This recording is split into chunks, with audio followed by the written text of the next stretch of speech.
अस्सलाम वालेकुम नाज़रीन, मैं हूं मंसूर अली खान और आप देख रहे हैं मेरे सवाल। नाज़रीन, आज खबरें दो हैं। एक, मेरे छोटे कायद ने बड़ी सनतों पर सुपर टैक्स लागू कर दिया। दूसरी, चीन से 2 अरब 30 करोड़ डॉलर स्टेट बैंक के अकाउंट में ट्रांसफर हो गए हैं। बज़ाहिर दोनों ही अच्छी खबरें हैं, लेकिन न जाने क्यों डर लगता है, क्योंकि बेचारे अवाम बज़ाहिर अच्छी दिखाई देने वाली हर खबर पर खुश होते हैं, लेकिन कुछ अरसे बाद ये खुशी हवा हो जाती है, क्योंकि सनतों पर लगाने वाला टैक्स हो या किसी भी दोस्त मुल्क से दिया गया कर्जा उतारना तो बेचारे अवाम नहीं है। छोटे छोटे कदम उठाती, एक एक सीढ़ी ऊपर चढ़ती की कोशिश में लगी स्टॉक मार्केट आज उस वक्त ज़मींबोस हो गई जब मेरे छोटे कायद की जानिब से बड़ी सनतों पर 10% सुपर टैक्स लगाने का ऐलान किया गया। स्टॉक मार्केट गिरने से लाखों लोगों का अरबों रुपया डूब गया। वहीं एक नया खौफ भी सर पर मंडलाने लगा। यह खौफ है महंगाई के एक नए तूफान का। बढ़ती हुई कीमतों के बोझ तले दबे गरीब अवाम मजीद पिस जाएंगे। मेरे छोटे कायद ने कहा तो है कि बड़ी सनत पर टैक्स लगाने का मकसद है गरीबों पर बोझ ना डाला जाए, लेकिन आज तक मुल्क की तारीख में ऐसा कभी नहीं हुआ कि बड़े कारोबारी इदारे अपने मुनाफे में कमी कर लें और हुकूमत के लगाए गए टैक्स का बोझ खुद बर्दाश्त करें। कहने को तो ये चंद बड़ी सनतों पर टैक्स है, लेकिन इन सनतों के सारे तो आम पाकिस्तानी ही हैं। वो पाकिस्तानी जो 2 माह में 3 बार पेट्रोल, बिजली और गैस की कीमतों में इजाफा बर्दाश्त करने पर मजबूर हैं। अब चीनी, खाद, सीमेंट, स्टील और कपड़े की कीमतें बढ़ गई तो रोटी, कपड़े और मकान जैसी बुनियादी जरूरियात का हसूल मजीद मुश्किल हो जाएगा। जब मेरे कप्तान की हुकूमत थी तो महंगाई पर तनकीद करने में उस वक्त और आज की हुकूमत पेश थी, और आपको यह बताया जाता था कि कप्तान ने खेल बिगाड़ दिया है, हम बाजी पलट देंगे। दिन रात हमें पाकिस्तान की मईशत को मजबूत करना होगा। पेट्रोल वगैरह 18% बढ़ गई है, तो जो हुकूमत आपको होलसेल प्राइस 22% बढ़ाए, सेंसिटिव प्राइस 18% बढ़ाए और कंज्यूमर प्राइस इंडेक्स 11% बढ़ाए, वो हुकूमत जो है उसने पाकिस्तान के लोगों के ऊपर महंगाई का बोझ तोड़ा है। मुल्क की चीनी दुगनी कीमत पर बिक रही है, आटा दुगनी कीमत पर बिक रहा है। दुनिया की तारीख में कोई ऐसा मुल्क नहीं है जिसमें एक दिन में पेट्रोल और डीजल 8%, 12 रुपए का इजाफा एक दिन में किया गया हो। नाज़रीन, मेरे कप्तान को मुआशी हवाले से नालायक करार देना तो एक फैशन बन गया था। मुस्लिम लीग नून ने तो सियासी बयानात के जरिए ऐसा माहौल बना दिया था गोया उनके पास मईशत की बेहतरी और महंगाई के खात्मे का नुस्खा मौजूद है। यूं लगता था कि उधर हुकूमत बदल गई, इधर एशिया की कीमतें 2018 की सतह पर वापस आ जाएंगी, लेकिन हुआ इसके बरक्स। अवाम के हिस्से में रिलीफ नहीं, मायूसी आई। महंगाई का मलबा गुज़िश्ता हुकूमत पर डालने में जो मलका मेरे कप्तान को हासिल था, वही मेरे छोटे कायद को हासिल है। पीटीआई की हुकूमत थी तो मईशत की बेहाली का जिम्मेदार मुस्लिम लीग नून को करार दिया जाता था। अब वज़ारत मुस्लिम लीग नून के पास है तो सब खराबियों की वजह पीटीआई है। सियासी वादों का शिकार और महंगाई से बदहाल अवाम सुपर टैक्स के निफाज और चीन से डॉलर्स की आमद के बाद कुछ सवाल पूछते हैं। सवाल नंबर 1, सुपर टैक्स बज़ाहिर अमीरों पर लगा है। क्या यह टैक्स वाकई अमीरों की जेब से निकलेगा या गरीब ही बिलाखिर इसे अपनी जमा पूंजी से देगा? सवाल नंबर 2, इस टैक्स का बोझ बड़े सनतकारों को अवाम पर मुंतकिल करने से कौन रोकेगा? कौन गरीब पाकिस्तानी को महंगाई के दलदल में डूबने से बचाएगा? सवाल नंबर 3, मेरे छोटे कायद की हुकूमत ने इन टैक्सेस का बोझ अवाम तक मुंतकिल होने से रोकने का कोई मैकेनिज्म भी बनाया है या नहीं? सवाल नंबर 4, क्या हुकूमत इस बात को यकीनी बनाएगी कि जिन शोबों पर सुपर टैक्स लगा है उनकी मसनूआत की कीमतों में इजाफा ना हो? सवाल नंबर 5, बजट के कुछ ही दिन बाद नए टैक्स लगाना मिनी बजट नहीं है तो और क्या है? सवाल नंबर 6, एक बुनियादी सवाल जो हर जहन में आता है कि ये टैक्सेस बजट में क्यों नहीं लगाए गए? सवाल नंबर 7, क्या शौकत तरीन ने दुरुस्त कहा था कि यह हुकूमत बार बार मिनी बजट पेश करेगी? सवाल नंबर 8, चीन से जो 2 अरब 30 करोड़ डॉलर आए हैं, उन डॉलर्स का कोई फायदा अवाम तक भी पहुंचेगा या नहीं? सवाल नंबर 9, जिन शोबों पर सुपर टैक्स लगा है ये सब बुनियादी अवामी जरूरियात के शोबे हैं, क्या अवाम के लिए रोटी, कपड़ा और मकान का हसूल मजीद मुश्किल नहीं हो जाएगा? और सवाल नंबर 10, क्या मेरे छोटे कायद मेरे कप्तान की तरह महंगाई का मलबा गुज़िश्ता हुकूमत पर डालने का सिलसिला जारी रखेंगे या ये कहीं जाके ब्रेक भी लगाएगा या नहीं?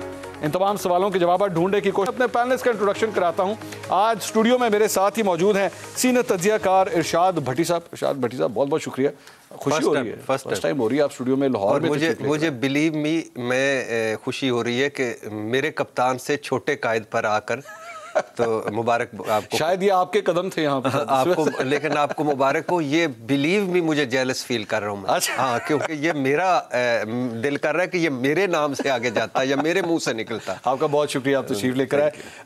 मेरे छोटे कायद की पार्टी से, मुस्लिम लीग नून से मोहसिन शाहनवाज रांझा साहब भी हमारे साथ मौजूद है। रांझा साहब, बहुत शुक्रिया, आप तशरीफ लेकर आए।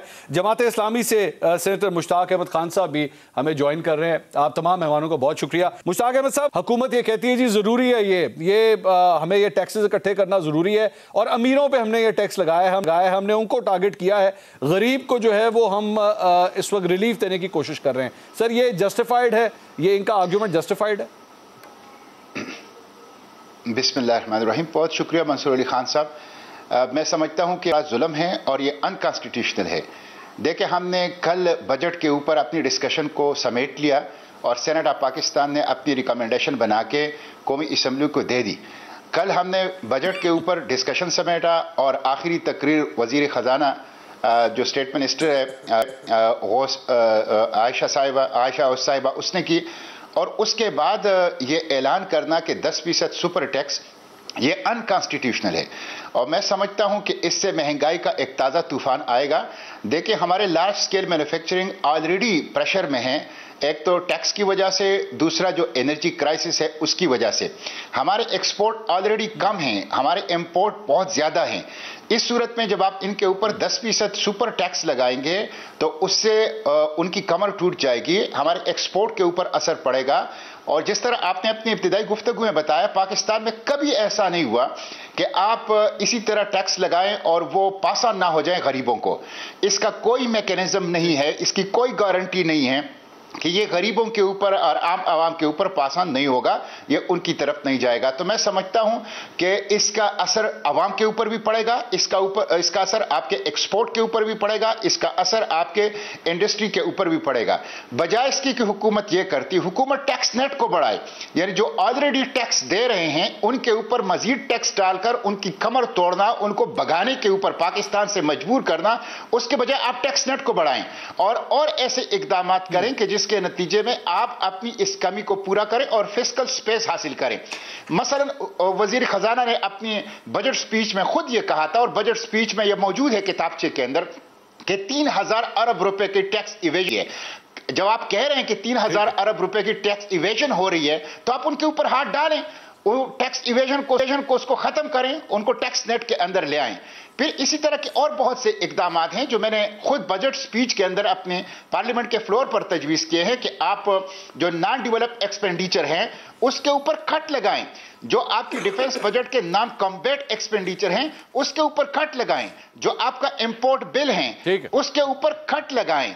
इसी तरह जो आप अपनी फजूल खर्चियां हैं उसको कम करें, प्रोटोकॉल कल्चर को खत्म करें, अवामी सतह की सादा तर्ज जिंदगी अपनाएं। तो ऐसी इकदामात की तरफ जाने के बजाय मजीद उन लोगों के ऊपर जो ऑलरेडी टैक्स दे रहे हैं और जिनका बहुत बड़ा कंट्रीब्यूशन है पाकिस्तान की टैक्स के अंदर, उनके ऊपर मजीद बोझ डालना, मैं समझता हूं ये पाकिस्तान के मफाद में भी नहीं है और आवाम के मफाद में भी नहीं है, और ये बहुत नालायक फैसला है।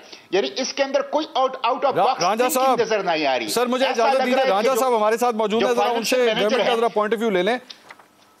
सर, मुझे रांझा साहब, बड़ा नालायक फैसला है, मुश्ताक साहब ये फरमा रहे हैं नालायक फैसला है, इसकी बड़ी सवेर क्रिटिसिज्म हो रही है, महंगाई का एक तूफान इसकी वजह से आने लगा है। सर, एहसास क्यों नहीं कर रहे आप लोग? देखिए मंसूर साहब, यकीनी तौर पे हमें बिल्कुल इस चीज़ का बखूबी अंदाज़ा है कि इस वक्त पाकिस्तान की सनत के ऊपर जब ये टैक्सेस लगेंगे तो उसका असर जो है ज़ाहिर है सनत पर भी पहुंचेगा, और वो इसके अगर वो सब्सिडाइज ना चीज़ें की गई प्रोडक्ट्स तो उसका ज़ाहिर है असर जो है इंडस्ट्री के बाद कंज्यूमर पे भी आएगा, जिससे पाकिस्तान में कॉस्ट ऑफ बिजनेस जो है वो भी महंगी, उसमें भी इजाफा होगा और ये चैलेंजेस सामने आएंगे।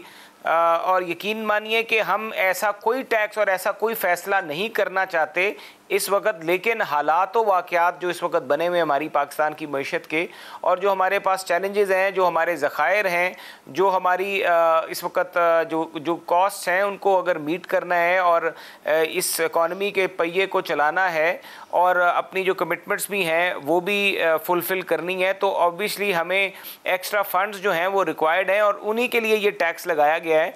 लेकिन इस टैक्स के साथ साथ यकीन मानिए कि मैं भी आज यही सोच रहा था कि ये जो टैक्सेशन हुई है ख़ास तौर पे खाद के शोबे में, कंस्ट्रक्शन के शोबे में, इससे इफेक्ट ज़रूरी तौर पे आएगा, लेकिन ये टैक्स जो है ये रिवाइज़ होगा इंशाल्लाह ताला। ये कोई एक चीज़ जो है ये परमानेंट नहीं होगी इंशाल्लाह, हम ये देख रहे हैं और हमें भी ये बताया गया है कि इसको ये शॉर्ट टर्म एक पॉलिसी है, शॉर्ट टर्म मैनर में इसको इम्प्लीमेंट किया गया है और इसको इंशाल्लाह ताला रिवाइज किया जाएगा। रांझा साहब मेरा सवाल है सर, मेरा सवाल जरा सुनिएगा।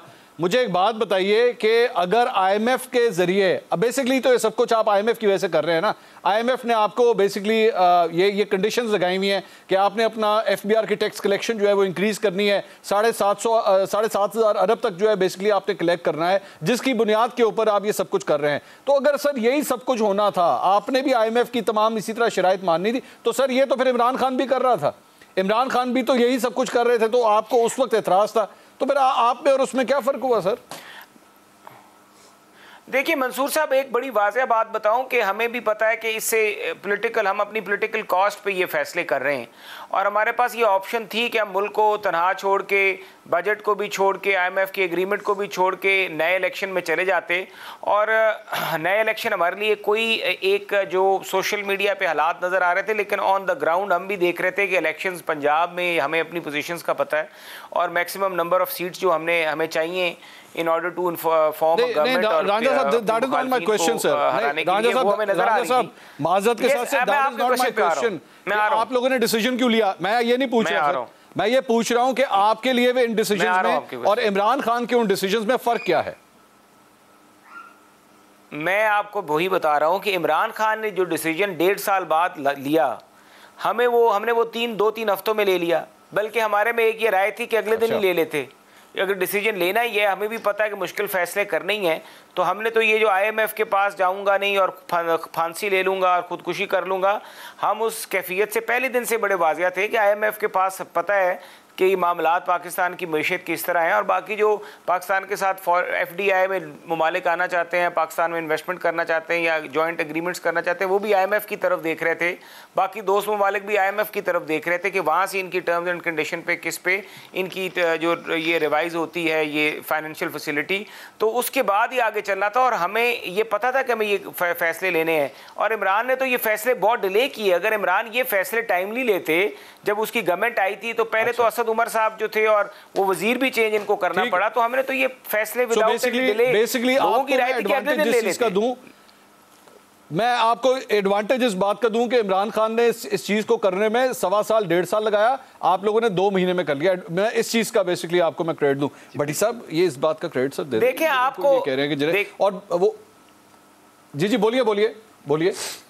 डिसीजन मेकिंग, अगर एक आदमी टाइम पे फैसला करता है वो मैटर करता है। हमें पता है ये मुश्किल फैसला है, लेकिन इसके टाइमली बेनिफिट्स पाकिस्तान की सर, मैं टाइमिंग दे मेरा मसला ही नहीं है सर, मेरा मसला टाइमिंग दे है नहीं, मेरा मसला तो वो गरीब की जो टाइमिंग खत्म होती जा रही है, मैं तो उसकी टाइमिंग बेल्ट टूट गई सारी, मैं तो मेरा तो उससे सर कंसर्न है, चाहे वो आप करते हैं इमरान खान। भट्टी साहब, कोई जस्टिफिकेशन है सर इस चीज़ की? पहली बात तो ये कि मौजू से हट के एक जुमला कि पाकिस्तान को और सारों को मुबारक हो कि कराची आज 5वां शहर गंदगी के लिहाज से बुरा तरीन शहर डिक्लेयर हुआ है।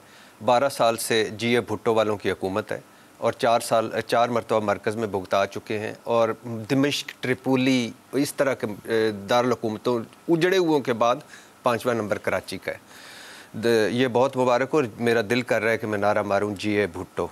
अच्छा, दूसरी बात ये है कि आपने इनको इमरान खान भी यही कर रहा था।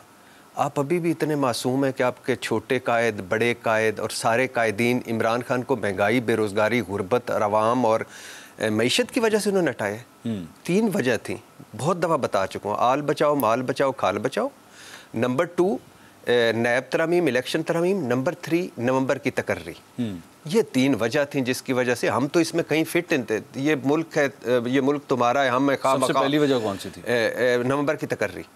और आल बच और दूसरी, लेकिन ये बड़ी बाकी पैकेज में हाँ बड़े हाँ एज टू एज है, लेकिन ये मुल्क तुम्हारा है, आपके छोटे कायद और बड़े कायद को हम खा इसमें। अच्छा आगे आ जाइए। दूसरी वजह है कि रांझा साहब कह रहे हैं कि वो हम ढिंडोरा पीटा था कि असद उमर साहब कंफ्यूज हैं, 6, 7, 8 महीने लगे, इनको 1 महीना लगा है।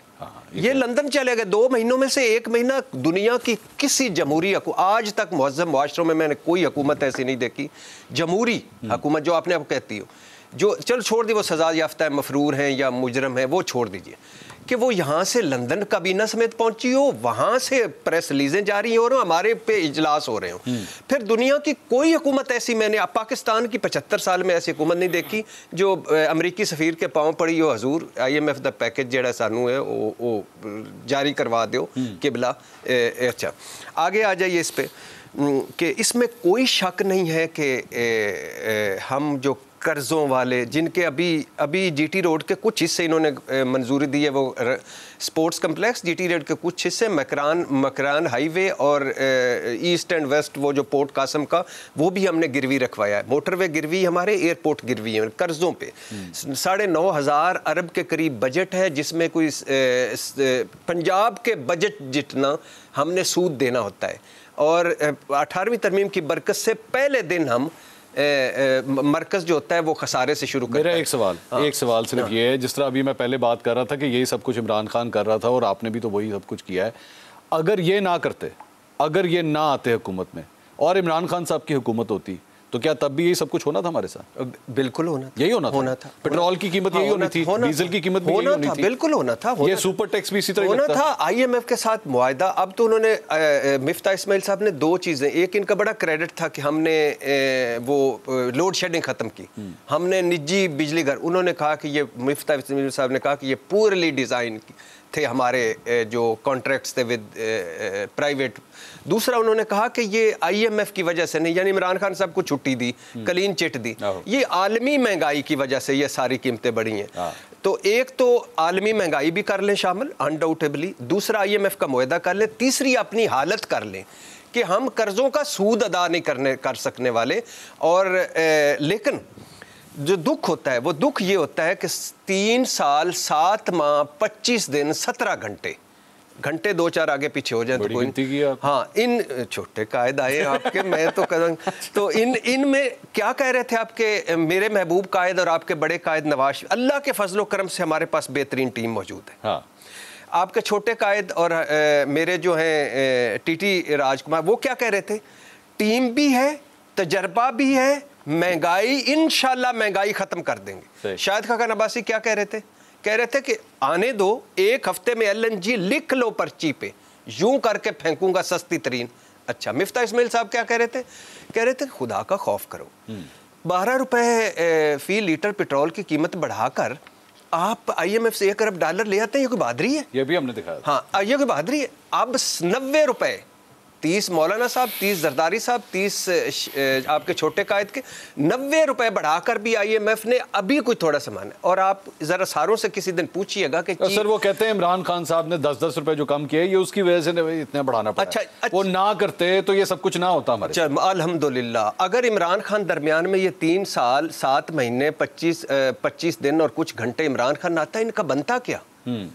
ये किस पे डालते सारे, फिर एक दूसरे पे डालते। लेकिन वो 10-10 रुपए जो कम हुए हैं वो मानते हैं आपके गलत था? गलत था, सियासी फैसला नहीं, वो सियासी पॉलिटिकल फैसला। लेकिन एक में जो अभी उनको पता लग चुका था मेरी हुकूमत जाने वाली है। आखिरी इक्तिसादी राब्ता कमेटी, आखिरी इक्तिसादी सर्वे जो इमरान खान का आया है, इन्होंने शहबाज हुकूमत ने जारी किया इमरान खान का, उसके जो फिगर्स हैं उसके मुताबिक तो फिर इमरान खान को जाना ही नहीं चाहिए था।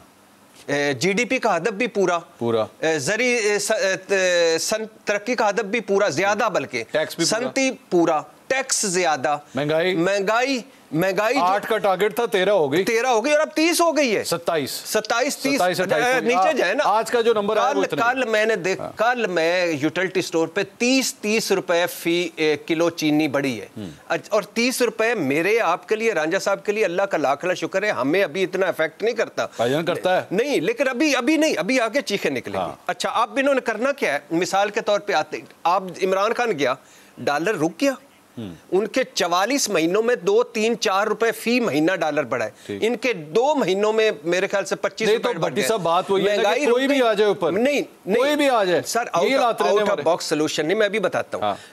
महंगाई रुक गई है, स्टॉक एक्सचेंज ज्यादा गिरी है कि हुकूमत का इमेज ज्यादा गिरा है, हम इसमें कोई कर नहीं सकते। अच्छा, उसके बाद इन्होंने कोई बड़ा कोई out of the box solution कुछ भी नहीं। अच्छा, अभी एक out of the box solution आया है। अच्छा, अभी मेरे कान में बताया गया वो out of the box solution ये है कि ब्रेक लें। उसके बाद मेरे पे आएंगे। आपके पास अब आपको बड़ा टाइम दिया, मैं आपके पास आता हूँ। नाज़रीन, एक break out of the box solution अभी हमारे पास यही है। ब्रेक के बाद डिस्कशन को आगे बढ़ाएंगे, हमारे साथ रहिएगा।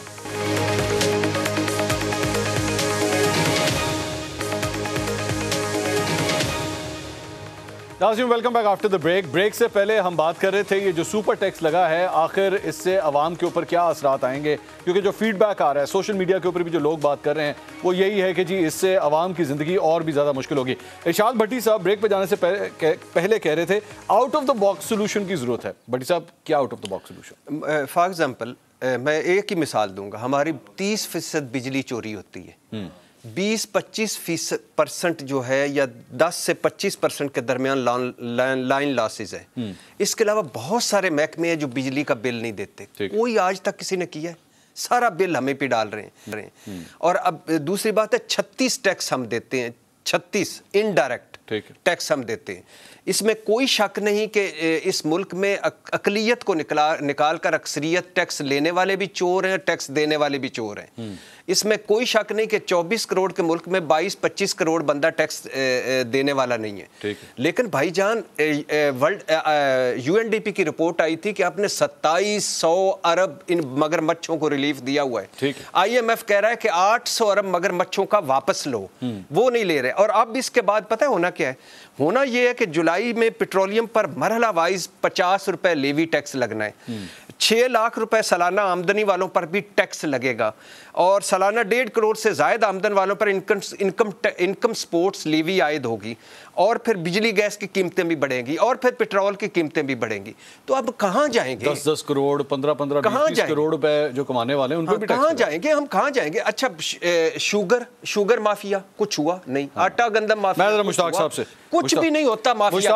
मुश्ताक साहब, क्या ये हकीकत है सर? ये जो कर्जा लेना है और कर्जा लेके अवाम के ऊपर टैक्स डालना है, ये बेसिकली एक आसान सियासी हल है। जो मुश्किल काम है टैक्स नेट को अपने बढ़ाना, मुश्किल काम है जहां से पैसे एक्चुअली इकट्ठे नहीं हो सकते, वहां से जाके वो जिसे कहते हैं ना शेर के मुंह में हाथ डाल के पैसे निकालना। अब वैसे शेर यहाँ पे वो वाला शेर नहीं है जो हुकूमत में है, मैं उन मगरमच्छों की बल्कि बात कर रहा हूँ। ये कोई भी नहीं करता, ये जो मुश्किल काम है कोई भी नहीं करना चाहता। आसान हल है, IMF के पास चले जाओ, कर्जा ले लो, या आपका मसला हल हो जाएगा। सर, ये भी क्या आसान हल ही है ये जो मुस्लिम लीग नून की हुकूमत कर रही है?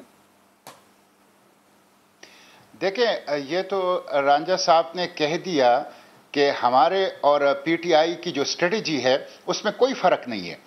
उनकी और हमारी स्ट्रेटेजी, यानी PTI और मुस्लिम लीग नून की स्ट्रेटेजी एक ही है, टैक्सों के अंदर आवाम के ऊपर इजाफा करना, IMF के अहकामात के ऊपर चलना। लेकिन वो ये फैसले ताखीर से कर रहे थे और हम ज़रा जल्दी कर रहे हैं। बाकी सिर्फ रफ्तार का फ़र्क है, स्पीड का फ़र्क है, बाकी कोई फ़र्क नहीं है। मैं समझता हूँ ये है पाकिस्तान के बुनियादी मसाइल जो हैं उसकी जड़। ये जो आउट ऑफ बॉक्स थिंकिंग आप कह रहे हैं, यानी UNDP की रिपोर्ट आई है कि 17.2 अरब डॉलर ये हमारी अशराफिया और हमारी जो इलीट तबका है उसके मराआत हैं। और ये 17.2 अरब डॉलर वो रकम है कि जो हमारे टोटल टैक्स का 50% है। यानी जो टैक्स जमा होता है गरीबों से जमा होता है, 60% टैक्स हमारा जो है वो इनडायरेक्ट टैक्स है, 40% या 40% से भी कम 39% यह हमारा डायरेक्ट टैक्स है। हमारी बजट का जो नेचर है वो प्रोग्रेसिव नहीं है, यानी मालदारों से गरीबों की तरफ नहीं है, वो रिग्रेसिव है, गरीबों से मालदारों की तरफ है। हमारे गरीब हमारे मालदारों को, हमारी अशराफिया को, हमारी इलीट को वो खिला रहे हैं। तो ये जो आउट ऑफ बॉक्स थिंकिंग है वो बिल्कुल इसके अंदर नजर नहीं आ रही। देखिए, हम क्या कर सकते थे? हम ये कर सकते हैं, मैंने कुछ चीजों की तरफ आपको निशानदेही की कि हम अपने इंपोर्ट बिल को कम करें। हम ये कर सकते हैं कि हम जो नॉन डेवलपमेंटल एक्सपेंडिचर हैं, आप देखें पेट्रोल कीमत में आप सिर्फ देख लें, एक है ऑपरेशनल अखराजात जो तमाम महकमे करते हैं। ऑपरेशनल अखराजात के अलावा इन महकमों में हर अफसर को 200, 300, 400, 500 लीटर पेट्रोल वो दिया जाता है जाती तौर पर। इन तमाम जो मराहत है इसको खत्म करना चाहिए, तो हम नॉन डेवलपमेंटल एक्सपेंडिचर को हम खत्म करें।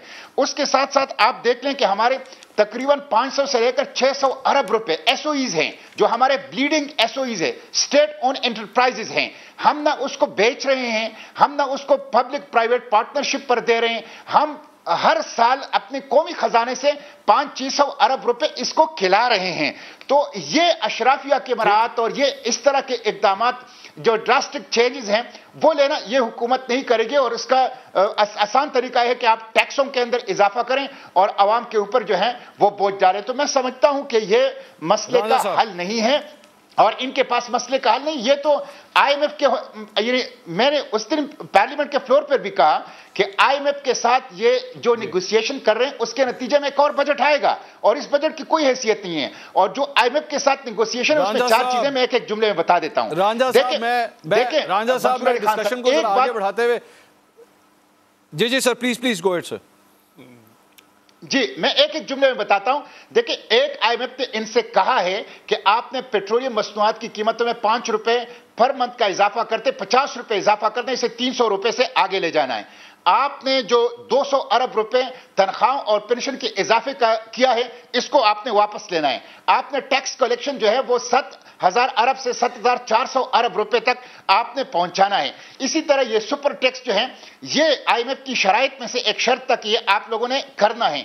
आपको ये जान के हैरत होगी कि 11 अप्रैल से लेकर 21 जून तक जो रुपए की डिवेल्युएशन हुई है, पाकिस्तान पर बैठे बिठाए 3,600 अरब रुपए का कर्जा जो है वो बढ़ गया है। तो मैं समझता हूं बुनियादी इक़दामात लेने के बजाय मुझे रांझा साहब और मईशत की बुनियादी अमराज का इलाज किए बगैर इस तरीके से मईशत ठीक नहीं होगी, इस तरीके से मईशत मजीद बिगाड़ आएगा। रांझा साहब जरा सियासत के ऊपर सर बात कर लें। मजा आ रहा है सर, मजा आ रहा है, मतलब ये जो कुछ भी हो रहा है मजा आ रहा है। बात ये है कि देखिए एक बात तो ये है कि सियासत जो है ये उसके बीच में सियासत हो या आवाम की खिदमत हो, गलत और फैसले और ठीक फैसले जो हैं ये हर जगह पे मुमकिन होते हैं। आप फैसला ना करें वो ज़्यादा बुरा है, बजाय कि आप फैसला लटकाई रखें। अब मुझे जो फरमा रहे हैं कि मुस्लिम लीग नून और उसमें क्या फ़र्क है, मुस्लिम लीग नून को पता है कि ये फ़ैसले जो हैं इन फ़ैसलों को करने के अलावा हमारे पास क्या ऑप्शन है। अगर आप ये कहते हैं कि अखराजात कम करने की बात है तो अखराजात तो हमारी काबीना ने, जहाँ तक हमारे मेंबरान या वज़रा या उनसे रिलेटेड मुतलका महकमों में जो भी एक्स्ट्रा एक्सपेंसेस है, ख़ास तौर पर पेट्रोल का एक्सपेंडिचर जो है या बाकी एक्सपेंडिचर जो है उसको कट लगाया गया है। और बाकी ये बात ये दुरुस्त कर रहे हैं कि बाकी भी जहाँ पर नॉन डेवलपमेंटल प्रॉब्लम्स हैं, टैक्सेस हैं, नॉन डेवलपमेंटल एक्सपेंसेस हैं, उनको भी रिड्यूस करना चाहिए। बिल्कुल उसके ऊपर भी हम काम कर रहे हैं। स्टेट ओन्ड एंटरप्राइजेज जो हैं, जो ब्लीडिंग स्टेट ओन्ड एंटरप्राइजेज हैं, जाहिर है वो एक दिन में तो नहीं आप उसको प्लग कर देंगे कि रांझा साहब मैं सियासत के ऊपर सर पूछना चाह रहा हूं, मुझे इजाजत दीजिए। मैं सीधी बात करते हैं, इमरान खान साहब भी एक ही बात करते हैं। मैं आपसे सीधा सवाल करता हूं सर, अगर इस मर्तबा इस साल के कैलेंडर में 29 नवंबर ना होती तो आप लोग कभी हुकूमत में आते? देखिए, इस साल के कैलेंडर में 29 नवंबर अगर ना होती, इस साल के कैलेंडर में मैं समझता हूं कि चाहे 29 होती या 30 होती, हुकूमत पाकिस्तान की सियासत का आपको मंसूर साहब एक अहम बाब बता दूं, पाकिस्तान की सियासत में कोई चीज़ किसी वक्त भी मुमकिन है। अगर इस मुल्क में पाकिस्तान के मुंतखब वज़ीर आज़म को एक बेटे से तनख्वाह ना लेने के ऊपर नाअहल किया जा सकता है, जो कि सुप्रीम कोर्ट से हो सकता है बजाय कि इलेक्शन कमीशन से होना चाहिए था, लेकिन वो अगर हो सकता है तो फिर इस पाकिस्तान में कुछ भी मुमकिन है। पाकिस्तान के बीच में बिल्कुल ये मुमकिन है, ऐसी 29 नवंबर हर महीने में आ सकती हैं। और ये पाकिस्तान की एक बदकिस्मती भी समझ लें कि हमारी जब तक इस मुल्क में, मैं आपसे एग्री कर रहा हूँ कि पाकिस्तान में जब तक पॉलिटिकल स्टेबिलिटी नहीं आती, चाहे 29 नवंबर आए या 1 नवंबर हो या 1 अप्रैल हो, ये उस वक्त तक मुल्क जो है उसमें ये प्रॉब्लम्स आती रहेंगी। पॉलिटिकल स्टेबिलिटी जो है वो बहुत ज़रूरी है। और हम इमरान नियाज़ी को, हमारा 29 नवंबर इशू नहीं था, 29 नवंबर तो इमरान नियाज़ी ने रांझा साहब हाँ या ना में एक जवाब दे दीजिएगा। हमारा तो इशू था नहीं। रांझा साहब हाँ या ना में एक जवाब दे दीजिएगा। मैं फिर आगे भी चलना है, ब्रेक पे जाना है। वैसे ही पूछ रहा हूँ, ये मत समझेगा ये कोई खबर है, मैं वैसे ही पूछ रहा हूँ सर। ये जो 29 नवंबर इस साल आ रही है, यही 29 नवंबर 2 साल के बाद भी जा सकती है? देखिए, मैं आपको यही कह रहा हूँ कि एवरीथिंग इज़ पॉसिबल। पाकिस्तान में कुछ भी मुमकिन है।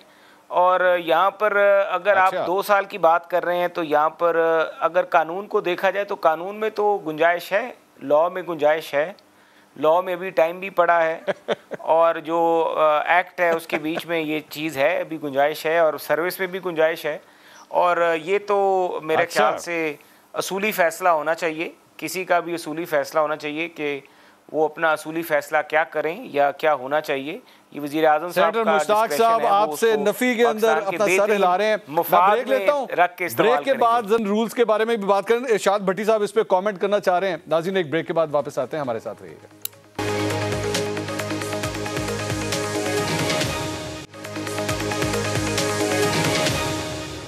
नाज़रीन, welcome back after the break. Mohsin Shahnawaz Ranjha साहब ब्रेक पे जाने से पहले कह रहे थे कि 29 नवंबर 2 साल के बाद भी तो आ सकती है। वैसे तो 2 हर साल ही आती है 29 नवंबर, लेकिन आप समझ रहे हैं कि हम किस कॉन्टेक्स्ट में बात करें। भट्टी साहब, ये क्या कह रहे हैं रांझा साहब? ये कोई इस किस्म की बातें इस्लामाबाद में चल रही हैं? डेफिनेटली पाकिस्तान की एक बड़ी ताकतवर पोस्ट है। ज़ाहिर आर्मी चीफ की तकर्री कोई छोटी बात नहीं, और हमारे मुल्क में। और अभी तक जो मेरी इन्फॉर्मेशन है, जो दूसरी तरफ से आर्मी की तरफ से, कि वो मेरा नहीं ख्याल के कंटिन्यू करें। वल्लाह आलम बिस्सवा, मैंने कहा है ना, DGISPR ने तो DGISPR ने अनाउंस भी कर दिया। उसके बाद हम जब मिलते हैं लोगों से तो वो ऐसे ही लगता है कि कोई नया आएगा। मुझे नहीं पता कि हालात कैसे होंगे, मैं कोई ये प्रेडिक्शन नहीं कर रहा, ना कर सकता हूँ ये। और ये इन पॉलिटिकल पार्टियों को है, और आर्मी, सबसे पहले तो आर्मी चीफ ने डिसाइड करना है कि मैंने रहना है, क्या करना है, फिर आगे वो होगा। और राना साहब ने भी कहा है कि इसमें हम रहने ना रहने में एक बड़ा अगर है। वो अगर है चीफ साहब का अपना, तो जाहिर है। लेकिन मुझे कोई ऐसा कैलेंडर बताएं जिसमें 29 नवंबर ना आता। इज्जत दो और वो सब कुछ, वो क्या किधर गया वो 3 हिस्से हुए। अच्छा, दूसरी बात मैं कहना चाहता था कि अल्हम्दुलिल्लाह हल्की ढोलकी पे हम सारे जुगते मारते थे। इमरान खान की कट्टा पालो, कट्टा बचाओ, बच्चा और मुर्गी, वो इन्होंने भी जारी रखा है। अच्छा, ये किस तरह जुगते मारते थे कि आए थे किस लिए, लगा गए किसकी तरफ, 12 करोड़ 5 करोड़ 5 करोड़, इन्होंने इस बजट में उसका हिस्सा रखा कि इसको कंटिन्यू करें। तीसरी मुझे एक बात, वो मैं मुश्ताक साहब से एग्री करता हूं कि एलीट क्लास, सफ़ेद हाथी, और ये जो हमारे करप्शन या नालायकी की वजह से जो है, इन चीज़ों को अगर रोकें तो काफ़ी चीज़ हो। एनर्जी सेक्टर में इतनी करप्शन है, हुए हद होगी। लेकिन खैर, करप्शन का मसला ही नहीं। आपके छोटे कायद ने कहा था कि हमने कभी ढंडोरा नहीं पिटा करप्शन को। ऐसे इकबाल ने कहा तरक्की फिर भी हो जाए। मुश्ताक से आखिरी मिनट है मेरे तरह मुश्ताक। लेकिन एक सवाल मैं छोड़े जा रहा हूँ कि इमरान खान की बर्बाद और तबाह हाल मशीयत में सस्ता पेट्रोल मिल रहा था, सस्ती बिजली मिल रही थी, अपना घर मनसूबा था, एहसास प्रोग्राम था, कोरोना हैंडलिंग थी, हेल्थ कार्ड था, सब्सिडीज दी जा रही थी, डैम्स बन रहे थे, 4 सनती यूनिट लग रहे थे, लंगर खाने थे, कर्जे भी लिए, कर्जे उतारे भी, टैक्स कलेक्शन रिकॉर्ड थी। तो ये क्या कर रहे हैं? कर्जे लेना भी तो रिकॉर्ड था। हाँ, नहीं, लेकिन लेना भी तो रिकॉर्ड था। उसका अगला फिक्र नहीं सुना, कर्जे उतारे कितने? उतारे भी हैं, हर हुकूमत उतारती है। जी मुश्ताक साहब, सर आप क्या कहेंगे? सर भट्टी साहब जो बात कर रहे हैं, भट्टी साहब ने जो कुछ कहा है, मुश्ताक साहब आप क्या कहेंगे? सर, वो पिछली हुकूमत ज्यादा बेहतर काम कर रही थी या ये वाली? सर देखिए, मैं उस पर बात कर रहा हूं जो आपने 29 नवंबर की बात की। गालिबन मौलाना फजल रहमान साहब PDM के सरबराह थे, वो कहा करते थे कि निक्के के अब्बा, तो निक्के जो है वो इमरान खान को कहा करते थे, और अब्बा उनको कहते थे जिनको आजकल इमरान खान न्यूट्रल्स कहते थे। तो अब वो निक्के के अब्बा लगता है PDM के अब्बा बन गए हैं। ये जो कह रहे हैं कि ये कानून के अंदर मौजूद है, ये बात बिल्कुल ठीक है। रांझा साहब ने जो कहा कि कानून के अंदर मौजूद है कि इसको 2 साल डिले किया जा सकता है, लेकिन ये कानून इन्होंने बनाया है। क्यों बनाया है? क्या गिवन इन टेक हुई है? देखें, ऐसी कोई चीज अगर होगी तो उससे इदाराजाती इस्तेहकाम मुतासिर होगा। पाकिस्तान को इदाराजाती इस्तेहकाम की जरूरत है। पाकिस्तान के अंदर इदारे कमजोर हैं, शख्सियात मजबूत है, उसकी वजह से हमारे ये मसाइल बढ़ रहे हैं। इसलिए ऐसी किसी ऑप्शन की तरफ नहीं जाना चाहिए और हमें इदाराजाती लास्ट 30 सेकंड रांझा साहब इसको क्लियर करें सर, चाहिए। लास्ट 30 सेकंड रांझा साहब क्यों नया पंडोरा बॉक्स खोल रहे हैं सर? देखिए बात यह है कि मैंने तो आपको कानून बयान किया कि कानून क्या है, और ये कानून जो है ये तहरीक इंसाफ ने भी बनाया, ये सारी पार्लियामेंट ने बनाया, और उसके ऊपर तो किसी को कोई भी इख्तलाफ नहीं है। जहाँ तक मेरी अपनी ज़ाती राय है, मैं ये इस बात से इख्तलाफ नहीं बल्कि इससे एग्री करता हूँ कि अदारा जात की जो स्टेबिलिटी है उसके लिए ज़रूरी है कॉन्टिन्यूएशन होनी चाहिए, और कॉन्टिन्यूएशन होनी चाहिए कि रैंक्स एंड फाइल्स में जो है नए लोगों को आगे आना चाहिए। और ये वाकई अब उनका फ़ैसला है जिसके ऊपर हम भी यही सुन रहे हैं कि वो अभी तक इस हवाले से आर्मी चीफ जो हैं वो अभी एक्सटेंशन या इसके बारे में कोई सोच नहीं रखते। लेकिन राजा साहब बहुत शुक्रिया, लेकिन ये जो कंटिन्यूएशन की बात आपने की ना, नए लोग आने चाहिए। कभी कभी अपनी सियासी के हवाले से भी ये सोचा करें कि उधर भी कोई नई क़यादत कभी आनी चाहिए, बच्चों के बच्चे आने। बहुत बहुत शुक्रिया इरशाद भट्टी साहब आपका, मोहसिन शाहनवाज रांझा साहब और सेनेटर मुश्ताक अहमद खान साहब बहुत बहुत शुक्रिया। नाज़रीन, कल दोबारा मुलाकात होगी। अल्लाह हाफ़िज़।